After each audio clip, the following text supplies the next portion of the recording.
Hey guys, this is Jennifer, and this is the Jennifer Allwood Show, the podcast where you learn how to create a beautiful home and build a creative business. Grab a cup of coffee, find a cozy spot in the house, and let's chat. I'm excited you're here. Well, hey everyone, welcome back to the podcast where every week I teach you how to create a beautiful home and build a creative business. I am so excited about my guest this week. I'm speaking today with Christy Wright. Some of you may recognize her name as the #1 best-selling author of the book Business Boutique, which is amazing. She's also the host of the Business Boutique podcast. She's a certified business coach and a Dave Ramsey personality. Christy is super passionate, just as I am, about equipping women with the things they need to successfully run and grow their business. And you guys, seriously, she's a big deal. So I had the honor of meeting Christy in real life at her Business Boutique event in November last year. And she is seriously just a force to be reckoned with. Her passion fills a room, or in this case, it filled the whole auditorium. And I'm so honored that we've got her here today. So Christy, welcome to my podcast. Hey, thanks so much for having me. I'm glad to be here. I am so excited. I know you are a busy gal, and so we're excited just to talk to you and get to just really dig into your story. And I want to talk about how what you do can help some other entrepreneurs. But first, I want to talk about my obsession with your Instagram stories. Please, let's do it. I mean, talk about the fish. I am so overly invested in your fish story. Help me to go through my emotions here. So just tell my viewers or listeners just a little bit about your fish saga.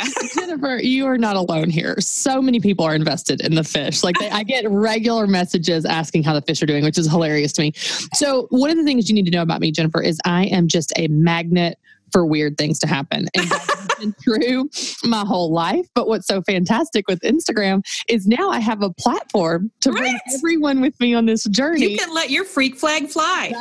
And I do. From getting diapers unstuck from a shelf at Target to fish that are having babies upon babies upon babies, and then they're trying to eat each other and just all the things. So it's so much fun. But, we've saved some of them now, because now with Instagram that you can save some of the stories. Yes. So anybody that wants to go back, it's at Christy B. Wright, and you can see all the fish drama that has transpired in the last month.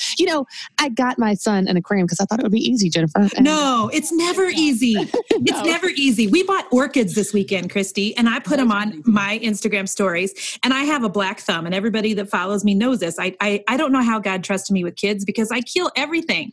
And so I bought an orchid, and my husband was like, I really think we need 3. And so he bought us 3 huge orchids, and I'm putting on my Instagram stories, what do you guys think is the chance that I can keep these alive? And unequivocally, everybody's like, girl, you were going to kill those things. They're so finicky. But somebody said Ice Cube. I was reading about your story. Yes, here. They did. Great ideas for you. And doesn't that sound simple? Just like a fish sounds simple. It does. It really does. Somehow I know I have the propensity to mess that up. But I love your Instagram stories. And you know what I love about Instagram right now is, and let's speak to this, even though I know we're not talking about business quite yet, but I love how Instagram stories can just be used right now for such a vehicle for building relationship with people that may or may not become clients, but they feel like they know you. And are you seeing the same thing? I'm loving Instagram stories. Yes, I do love it. And it's interesting because it's a story and it's different than Facebook Live. I've noticed there are things I can do on Insta Story I cannot do on Facebook Live. Yes. So for example, when I went to go get my puppy, that was not a start-stop event that was 15 minutes long. That was all day. Okay, now I'm boarding the plane. Now I've got the carry. Now it went all day long, little snapshots that people could go with me on this journey. Yes. And so I love that ability of how it does that. But I will tell you, one of the things I would love to see happen, and I'm sure that you're the same way because of the relational aspect of it, is they've got to improve their messaging feature, because it is so clunky right now where people send messages. Yes. And I'm thinking, I'll respond later because I need to spend more time, then I can't go back and find it. And so anyway, I do love it. And I love that people send me messages, but I struggle to keep up with messages because it's a little bit clunkier than comments on Facebook Live. That's where I love Facebook Live, because you're just chatting right there in the moment. So they all have their pros and cons, but it's been a lot of fun. They do. And I don't like either how they have the 99 comments to you that are hidden, that, if you guys aren't directly following one another, you got to go search for those. And so I wish that they would make that better. And so I agree, but I love your Instagram stories. So I want to talk to you today about the 5 things that someone could do if they wanted to turn their hobby into a business. And I know this is going to resonate so much with my audience because our audiences are so very well aligned. And so first, though, I want to talk just a smidgen. You've got such an amazing thing going, Christy. It's such a huge platform, and you're just influencing so many women. But I kind of want to just take a step back and just ask you how you got started. Like, what was your background? What were you doing? I know, just because I followed you and read your things, about the time that you were on your deck and you felt like you were going to be working for Dave Ramsey. So I know that story. But will you kind of refresh or just maybe tell some of the other listeners how you got started and how you ended up here? Yeah. So it's so funny because so many people ask me, especially with the launch of the book, like, oh, did you always dream of writing a book? And I'll be totally honest, I never did, Jennifer, because if I look back at my old journals and that type of thing, my dreams were so much smaller than that. And I'm a big dreamer, but what I found is as I have been faithful with what God had in front of me at that season of life, then He's opened doors that I never could have seen coming. But I've just been willing to walk through those doors, even if I wasn't ready, even if I was scared, even if it didn't make sense, I was just willing to go for it. And so you see that pattern throughout my life. But my inspiration originally with business was my mom started a little cake shop when I was 6 months old to raise and support me as a single mom. And so I had a front row seat to business, but I also had a front row seat to this strong, resilient woman making a way for herself. And so you think of the incredible model and example that was for me as a young girl of what was possible with my life. And so I've always been very entrepreneurial. And so went to college for business and advertising, then became a certified business coach because I was just interested in it. And I worked in nonprofit for about 3 years and led a team, and I loved that. But whenever I felt God calling me to do something else, I literally felt Him say to me, "You're going to work for Dave Ramsey." And I thought, fantastic. Who is Dave Ramsey? Right. So, but you were actually in Nashville. Yeah. Where Dave was at. I'm from Nashville, one of the few. How crazy is that? Yeah, I Googled him and said, based in Nashville, Tennessee. It's like, great. I don't even have to move. But what's so interesting too is you see that pattern even in how I became a speaker. People say, oh, did you start working for Dave as a speaker? When I started here 10 years ago, we didn't have speakers. We didn't have personalities. It was just Dave. And one summer, his daughter, Rachel, was coming on our team. She was just graduating college. So she was young and she graduated in May, and that June, she was going to go on the road. I'd only been at the company for about 6 months, and she was going to go on the road speaking for this conference at 20 different dates all over the country. And I'd been roped into this deal to help project manage it, in the spring before it.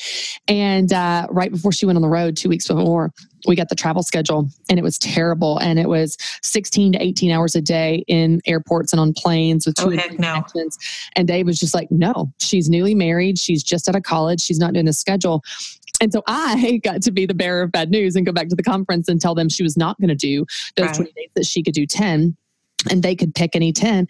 And they said to me, the representative there, his name was Chase, he said, Christy, I've got her booked for 20 keynotes starting in 2 weeks. What am I going to do? And I said, I'll do it. And he said, well, can you speak? I said, I think so. Jennifer, I'd never spoken in my life. But this is a lesson for, this is going to touch someone who's listening, because she's going to be thinking the same thing.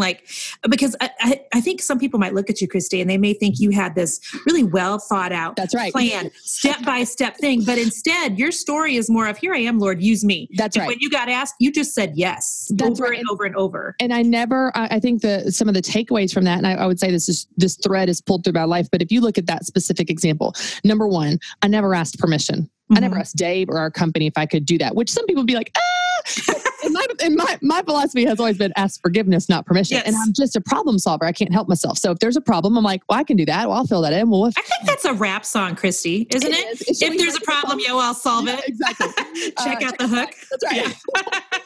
Yeah. So I didn't ask permission. I just focused on solving the problem. I didn't feel ready. I wasn't qualified. I wasn't fearless. And I didn't know how I was going to do it. Right? Like I've never walked on stage or written a talk or put on a microphone. I didn't know any of that. All I knew was I was willing to try. And I think if your listeners are sitting there today and they're listening to this podcast, or maybe they're multitasking in the car, doing laundry, whatever, they may feel like any of those are reasons of why they can't start. They don't feel ready. They don't have permission. They don't feel qualified. They don't have a background. I don't care. Doesn't matter. All you have to do is be willing to try.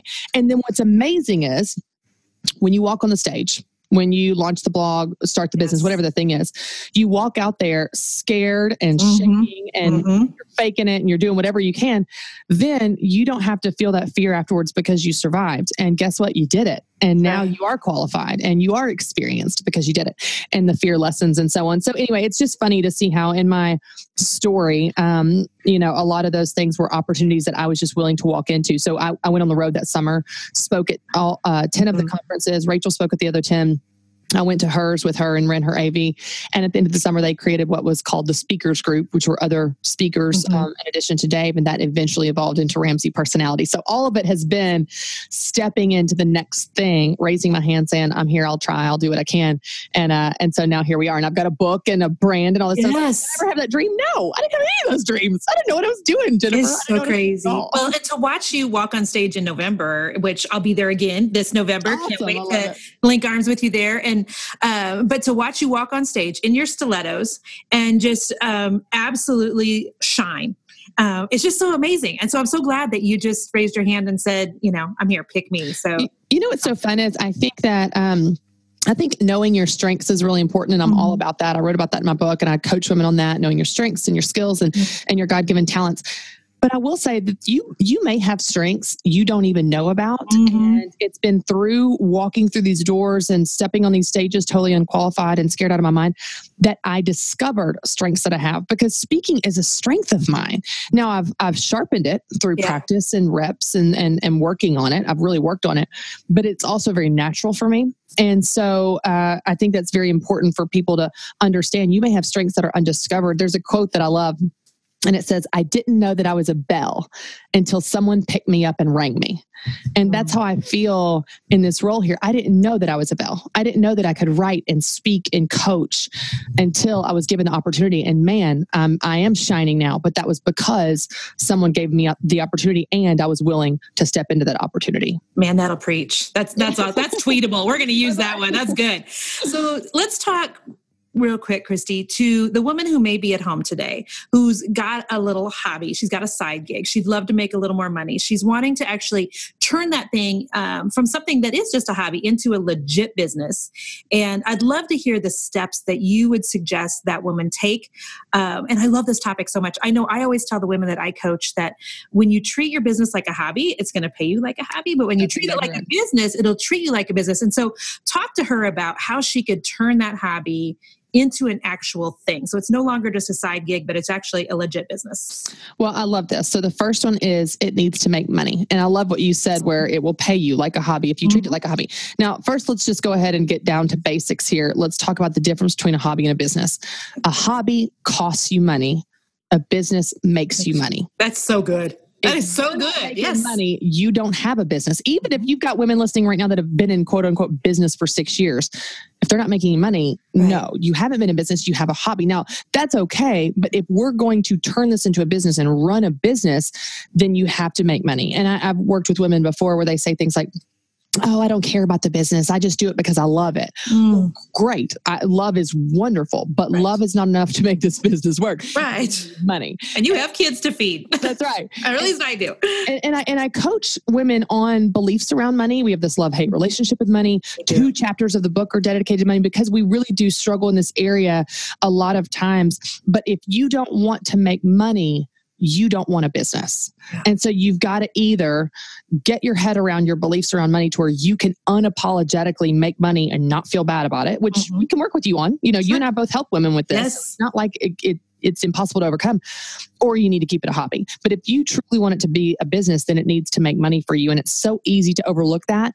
But it's not just a necessary part of the business, of the financial equation of your business. It's also actually really good. And there's a great book by Rabbi Daniel Lapin called Thou Shalt Prosper. Thou Shalt Prosper. It's on my nightstand. Yes, it's so good. And so you have to understand not only the importance and necessity of it, but the goodness of it. And the thing that I tell women again and again is, if you don't believe in the goodness of business and making money, you will never have a good business and you will never make money. So really working on your beliefs on that. So the first one is, it needs to make money. If you want your hobby to be a business, it needs to make money. That's the first most obvious thing you need to work on. Yes. Love it. Got anything after that? That's your number one. Yeah. What's next? So you need a market. So every hobby idea is not a viable business idea. There needs to be a market that you serve. And that's why we go into business. You may have started your hobby as an outlet for you painting, sewing, graphic design, fitness. Underwater basket weaving is what I use as an example. Absolutely love it. Beekeeping, whatever. Yes. So it's great. You can approach a hobby from what do I love to do? But when you begin to shift to turning it into a business, it's no longer about you. It's about the people that you exist to serve. And so you need to think about who wants what you have to offer, who has needs that you're filling, who has problems that you're solving, like we talked about. And when you start to think of that market, then you can understand the potential for this business, because the larger the market, the more urgent the need, the bigger the problem, the more successful your business will be. Now, you can go into a really niche market. You can do beekeeping or do something super specific, but you're going to have to really fight to go after the market that's interested in what you have. Whereas if you have a large market, you and I help women with business, that's a large market, then it becomes that much easier to become successful and grow your business, because there are a lot of people that want what you have. So the first one is it needs to make money. The second one is it needs to have a market. You've got to have that kind of honed in, because if you don't know who you're talking to in your marketing and building your business and your brand, then you won't reach them, obviously. Right. Yeah. And I love how you're bringing that up, because sometimes I'll talk to people who are like, well, I've never seen this done before. I've never seen it offered before. And I'm like, okay, well, I know that sounds fantastic and there's bright, shiny things attached to that. But if it's never been done before, then we don't really know if it's something that's going to make money. Perhaps it's been done and it's failed. So let's kind of look at what the market is asking for and couple that with what you're good at, what you want to do. And that's where the secret sauce is right there. Right. Exactly.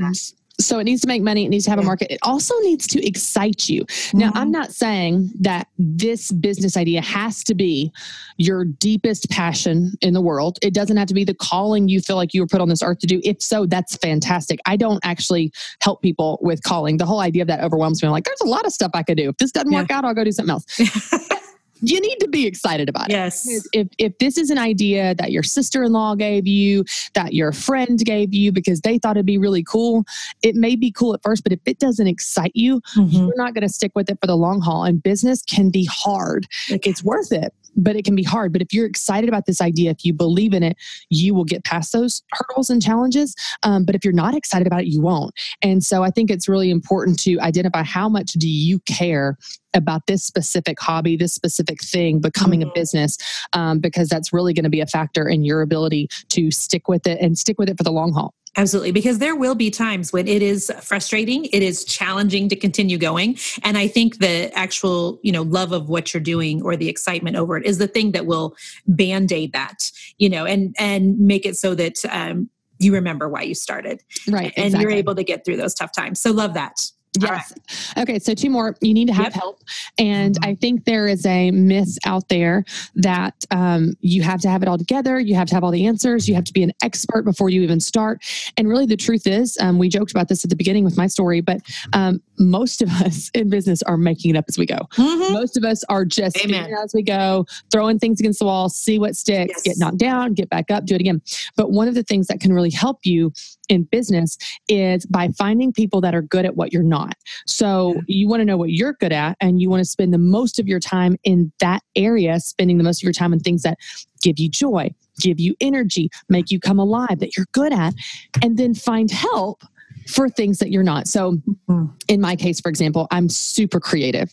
So I love to stay in this lane of being creative, creating content, ideas, all that is where my sweet spot. I could do it all day, every day. When it comes to details, follow through, numbers, analytics, spreadsheets, like I want to take a nap after 3 minutes. So I have people that, believe it or not, get excited about some spreadsheets. Thank God for them, right? I know. So whatever that is in your business, and if you're just starting out and you want to turn your hobby into business, you may be thinking, well, I don't have any money to have help. You can ask for help. You don't have to necessarily hire it. You can barter. When I was getting started, I bartered with website design, with business coaching. And so there's a lot of creative ways for you to get the help that you need in areas that you're not strong. So if you're getting started, don't feel unqualified because you don't know everything about everything. None of us do. Instead, we just know where to get help and what our strengths are that we should stay in. So that's a big piece of it. And then I would say the last thing is you need to have a plan. And, having a plan is really important because if you don't start with the end in mind, you can end up crossing someone else's finish line. You end up having your sister-in-law telling you, your cupcake business is not a good idea. You need to actually make dog cupcake treats. And then you get off the tracks because you're like, I'm doing dog cakes now. I don't even know how I got here. Yeah. Other people will influence you, and you'll compare yourself to other people, and you'll get off track if you don't think about where am I going and how am I going to get there. So creating a plan for your business is really important. But I will say that you create your plan while taking action. Amen. This does not mean we're going to put the whole thing on hold for 6 months while we have this perfect plan. Mm-hmm. No, you're doing and letting the market inform your business idea. You're learning from what's working while you're taking action on this thing, baby steps, while building your plan and beginning with the end in mind and setting goals and setting your pricing and setting your products and services, thinking this through. The Business Boutique book, cover to cover, is a plan. And I did it that way for that reason, where people could fill in the blanks at the end of here's your action items. And by the end, you have a plan. But the intent was never read the book, fill out this perfect plan before you ever take. Right. Yeah, no, go do some stuff. Absolutely. Go try some things and see what works. So really, if you cover those bases, then you are well on your way to turning your hobby into a real business. There's a big difference, like we said, between hobby and business, but you're making that shift to begin to build a business at that point. I love this so much. And I love, Christy, that you brought up the fact that I think people sometimes think they need to know exactly what they're doing and exactly what the business is going to look like and all of the things before they start. But I often think that starting a business is like becoming a parent. Like, remember how before you had kids, you read all the books, people told you all the things, you learned as much as you could about being a parent. But honey, you learn in the thick weren't ready. You weren't ready in the morning right. When the baby has colic. That's when you learn about the parenting. Exactly right. And so the business is the same thing. You are learning when you are knee deep in it. And all of us, even though I think some people would look possibly at your platform, Christy, and think every single thing at this point. You've got it all together. Every day is just 100% fantastic. It's all wins all day long. But you're still, even at the size that your business is, you are still growing and learning more and still evolving. I still get questions all the time that I don't know the answer to. Mm-hmm. And I'm quick to say, that's a great question. I don't know, but I'll find out for you. And I'll follow back up with you. And so I think, for us to realize that there's no point at which you're ready. Ready is a myth. Jennifer, I did a podcast episode, this was several months ago, on the qualities you need to succeed in business.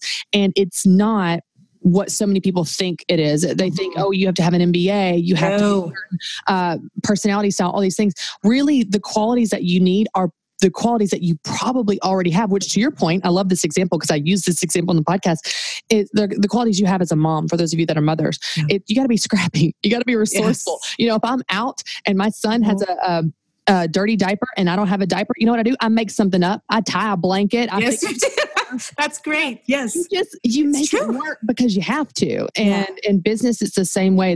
Anyone that is succeeding in business did not have this smooth path to success. They were just scrappy and resourceful and got knocked down and were willing to try again. And so I just hope that's encouraging for people listening, thinking, man, I feel unqualified, or man, I don't have a business background. I don't want to be salesy. I don't want to be pushy. That's not me. I don't even know how to make money. That's okay.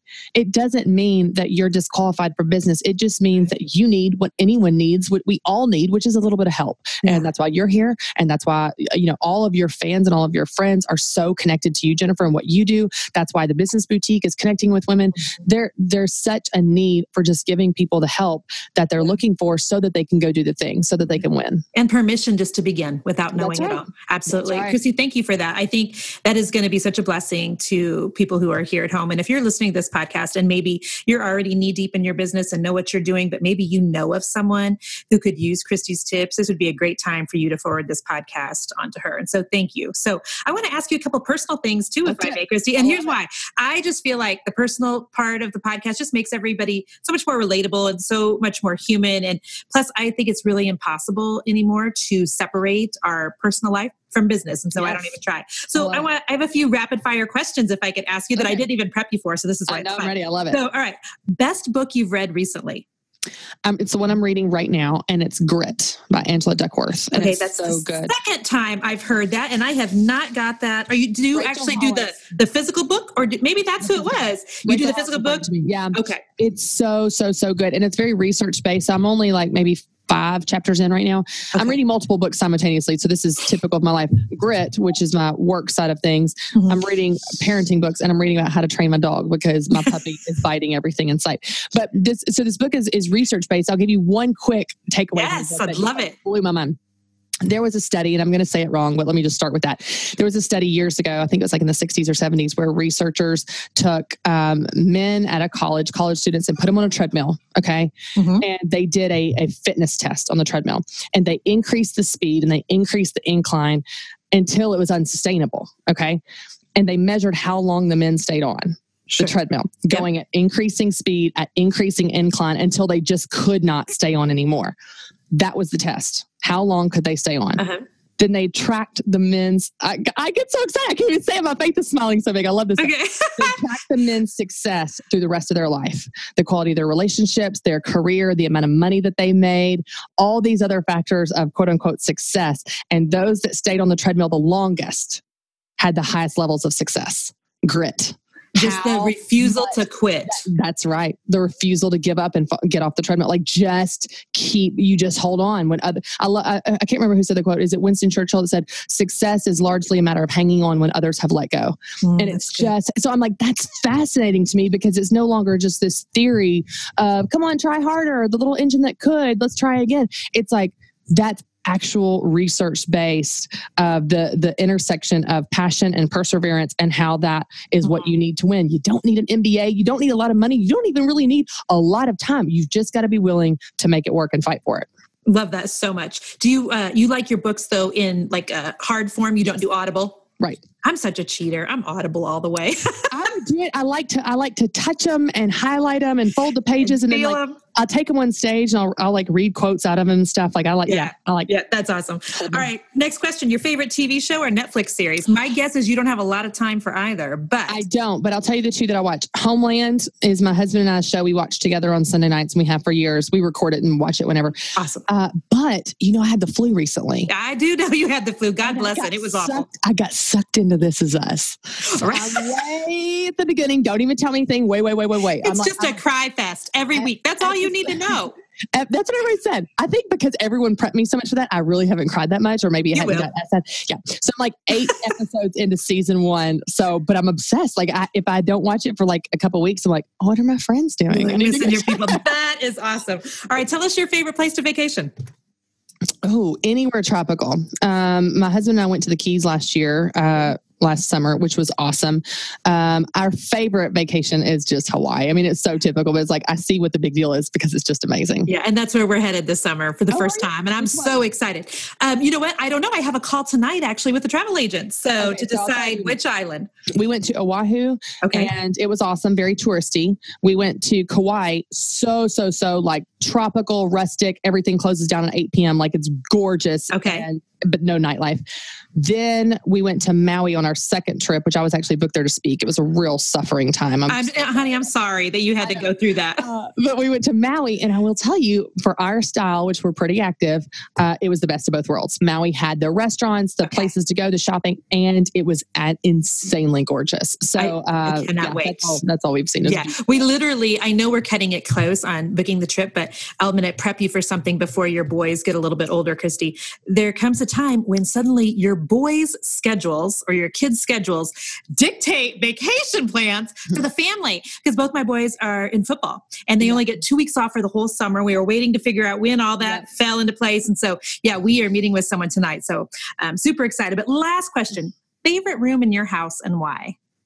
Oh, what a fun question. It is. Well, because people that are listening to me, we love, decorating and decor. And I always love to know why people love certain places in their home. Okay, I love this. My living room, and my husband always tries to get us to watch TV in the bonus room because the TV is much bigger, but it's also a hot mess with toys everywhere, and I step on Legos, so that is not relaxing or fun.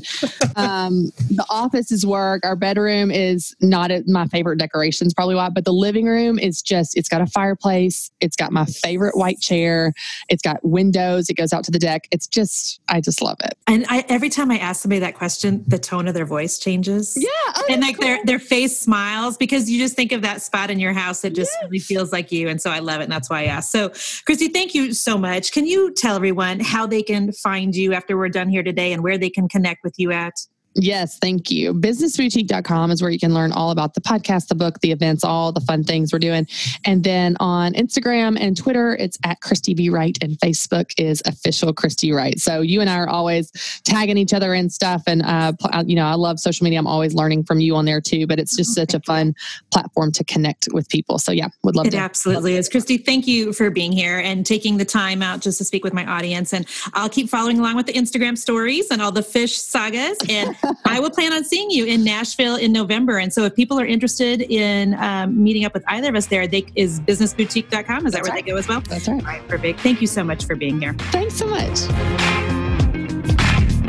Hey friends, I want to thank you for listening in today on the podcast. We're so honored that you're here, and thank you for just blessing us with your presence. I also want to give a quick shout out to KK Montgomery. KK left me a fantastic review on our podcast on iTunes recently, and I just wanted to read it to you here. She said she was so excited to hear that I started a podcast.